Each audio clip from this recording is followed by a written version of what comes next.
Okay, in this video we are going to talk about energy. There are two major types of energy. There's kinetic and potential. Kinetic energy tends to be energy of motion, whereas potential energy tends to be stored energy, or potential energy is energy of storage. Okay, so think of it like a battery. A battery will store energy, and that would be your potential energy, and the kinetic energy is the energy that is moving from the battery to wherever it needs to go to do work. Here are some examples of kinetic energy or energy of motion. Now you're going to use your potential energy to ultimately do these things. The kinetic energy is going to come into play when you're actually physically doing them. For instance, skiing down a hill, at the top of the hill you have stored energy or potential energy, and as you go down the hill that's turning into kinetic. Water flowing in a river is going to come from a source, a lake or a stream. That's your potential energy. The kinetic is actually flowing down the river. Throwing a baseball as you wind up, that's your potential, and then when you let go, that's your kinetic.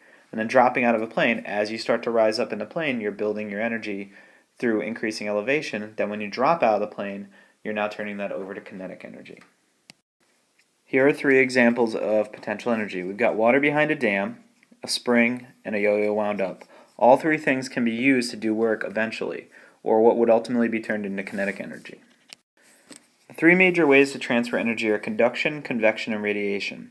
Conduction is going to occur due to direct contact or molecular collisions. Convection is due to density differences. And radiation is due to electromagnetic energy. So if you take a look at this, I've got a calorimeter. This is an experiment that we've done in class. And you've got warm water and you've got cold water. And in between here, you've got your aluminum bar. Now the aluminum bar is going to create a bridge where the hot water can now go up through the bar and then down into the cold water. And what ultimately will happen is the temperature of the cold water will rise and the temperature of the hot water will decrease. Because this is not a closed system, meaning that this is open to all of the elements around it, including the air, it's going to lose some of the heat. So this is not a perfect system, but it does show the transfer of energy just through direct contact. And if you were to touch that bar, you'd feel the heat energy going across. Convection, on the other hand, it can occur in both gases and liquids, and it's due to density differences. As something is heated, it's going to be allowed to rise because it becomes less dense. And something that is cooled is going to become more dense, which is going to cause it to sink. So here we've got warm, less dense air rising. As it goes up in the atmosphere, it's going to cool down and it's going to sink. And this is one of the major driving forces behind the weather that we have lately.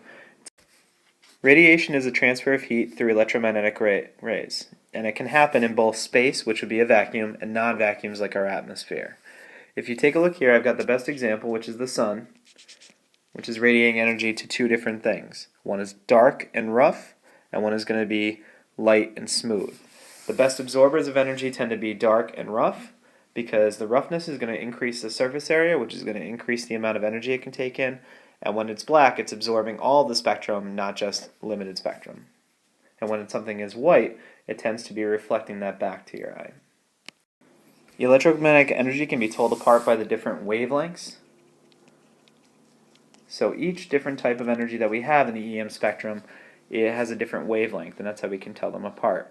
Everything from infrared on down to gamma radiation.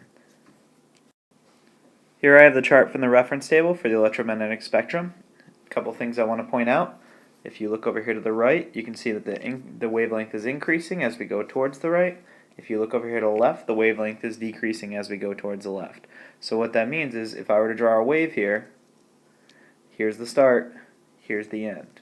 That's one wavelength. Frequency is how many wavelengths we see. So if we keep adding wavelengths that are the same, the more waves there are, the frequency would increase. I also want to point out down here that all the light is broken up into its individual colors. So if you happen to see something that's white in color, you are looking at all the colors coming back at your eye together, non-broken up. When you're looking at something black, all of these colors are being absorbed. The only real reason why we see color is because it's the only color that's coming back to our eye. All the other colors are being absorbed. As stated before, the best absorbers tend to be dark and rough. That's why walking across your driveway in the summer barefoot is usually a bad idea because you will burn your feet without a problem. The best reflectors tend to be light and smooth, like this glacier.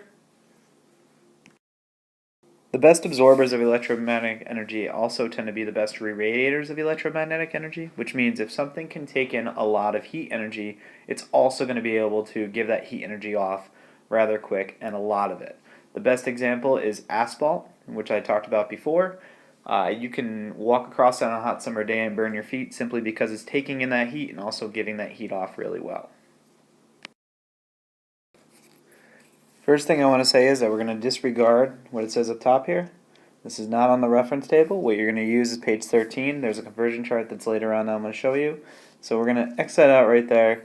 I don't know why they transferred like that, but if you take a look, this gives you a good example of each of the three different norms that we use. There's water boiling. Water boils at 100 degrees Celsius, 373 degrees Kelvin, or 212 degrees Fahrenheit. If you notice, Fahrenheit is not a very easy unit to use because it's not as simple as 0 to 100. You've got to literally go from 32, which is water freezing, all the way up to 212 degrees for water boiling. Whereas Celsius we use more standard for the metric unit just because it's as simple as going from 0 to 100. And 0 degrees, if you notice here in the Kelvin, is only 273 degrees Kelvin because Kelvin can go all the way down to absolute 0. Here are some conversions that you can try at home. Here is a chart that you can find on page 13 of your reference table that can help you to transfer the codes from Fahrenheit, Celsius, and Kelvin. All you have to do is draw a line, literally from one point to the other, and it can give you an exact reading of what Fahrenheit would be in Celsius, what Celsius would be in Kelvin, and vice versa. Now, temperature is the average kinetic energy of a substance. So if you take a look, you've got cold air versus hot air. Now, if you notice, these little lines here kind of indicate the energy that's going off. Cold air tends to be more compressed or more dense with slower movement, where hot air tends to has fewer molecules because it's expanding outward a lot faster. But in the same respect, if you look at the tails here, there's more energy involved. So cold air tends to be more dense, less energetic. Hot air tends to be less dense, more energetic. Now, absolute zero, if we go back to that Kelvin scale and think about it, like I said, it's a true measure of temperature.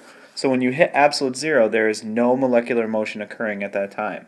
Now, it's a theoretical point that we have not reached yet, but what it would mean is that all molecular motion, all atomic motion would stop, and therefore there would be absolutely no heat being given off by friction. And specific heat, which is another way to take a look at heat, is the amount of energy required to raise the temperature of 1 gram of substance 1 degree Celsius.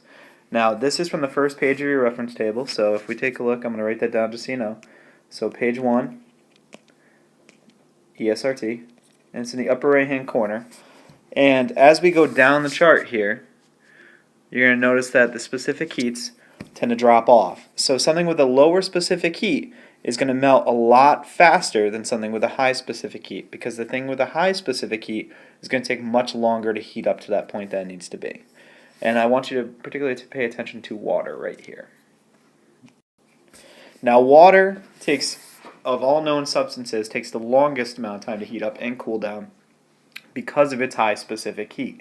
It's why you'll find it in the radiators of cars and other things that need to be able to store energy. In fact, they even used to use it in computers a lot as well. So that's why if you live next to water, that water is going to absorb the radiation throughout the day, and it's going to take it a very long time to give that off. So places like down the city in Long Island are always going to naturally be warmer than in upstate New York, just simply by the fact that it has a huge source of water around it that has taken in all the heat during the summertime and is now taking a long time to give it off. So if you're in a landlocked area or a continental region, you're going to heat up a lot faster and you're going to lose heat a lot faster. If you're near an oceanic region or a maritime region, you're going to take a lot longer to heat up, but you're also going to store that heat for a lot longer time. If you want to try an experiment, think about jumping into a pool during the daytime and then jump in it again at nighttime. You're going to notice that the water temperature really hasn't changed much, but the one thing that has changed is the air temperature around you. Alright, so it appears that this slide didn't transfer too well, but we can kind of get the gist of it by going through it. So when we look at this here, there's three things I want to point out, where it says solid, liquid, and gas. Those are your three phase changes. Now, as we go through the phase change, if you notice here, as we go from solid to liquid, which I'm going to highlight in blue, You continually add heat, but the thing is the temperature doesn't go up. And the temperature will only go up once you've actually turned all of that solid into a liquid. Then it will start to increase. So the temperature change actually occurs as the phase is shifting over to the next phase. Now if you look, when we melt something, when we turn it from solid to liquid, or if we talk about water, we're melting it from ice into liquid water, you're going to have to add energy, and that energy is right here, which happens to be 334 joules per gram. So as you give off that, as you start to add that energy, as you add the energy per gram, it's going to start to make it climb. Now we could do the opposite of that, which is solidification, or in water's case, which is freezing, when we give off 334 joules per gram. And the best example I can give you is a refrigerator. If you ever were to touch the back of a refrigerator, you would burn your hand. And the reason being is the heat that was in that ice is now being, the heat that was in that liquid water is now being given off, because we're losing it here, to form a solid. Well, there's only one place that heat can go, and that's the coils in the back of the fridge. And that is why the back of the fridge is going to be so hot, because we have that much water, there's that much moisture that's there that's giving off the heat. Now, as we continue up through, we can go from liquid to gas and turn into water vapor, and that requires 2,260 joules per gram. And that 2,260 joules per gram is a lot of energy. If you've noticed, it takes a lot of energy to make water boil. It takes a while. And that's because you have to impart that much energy to make it actually turn over into a different phase. Condensation, which is the one that's kind of covered up down here, you're giving off 2,260 joules per gram.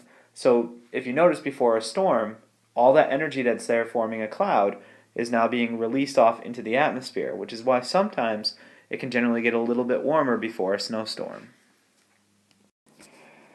And here's a simplified version of it. If you take a look, the two times that we're losing energy are going to be during solidification and condensation, which means it's being given off to somewhere. And then when we gain energy is going to be during vaporization and melting.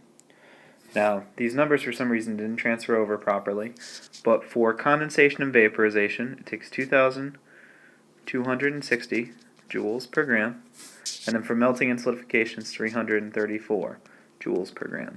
And both those numbers can be found on the first page of your reference table. What we're looking at here is the old reference table chart for the properties of water. And I like to show this one sometimes because it's in calories, so everybody's always worried about calories and what a calorie is. And all it is really is a unit of energy. In fact, to notice how many calories are actually in food, they have to burn 1 gram of something to see how much energy it's going to give off. That's how you indicate calories. And if you notice, these numbers are completely different from joules by a lot. For instance, these first two here for freezing and melting would end up being 334 joules per gram, while these that are 540 actually are 2,260 joules per gram. But you can still find the chart for the joules per gram on the first page of your reference table, along with the density of water and specific heat of water. All of that can be located in one spot only, which is the first page of the reference table.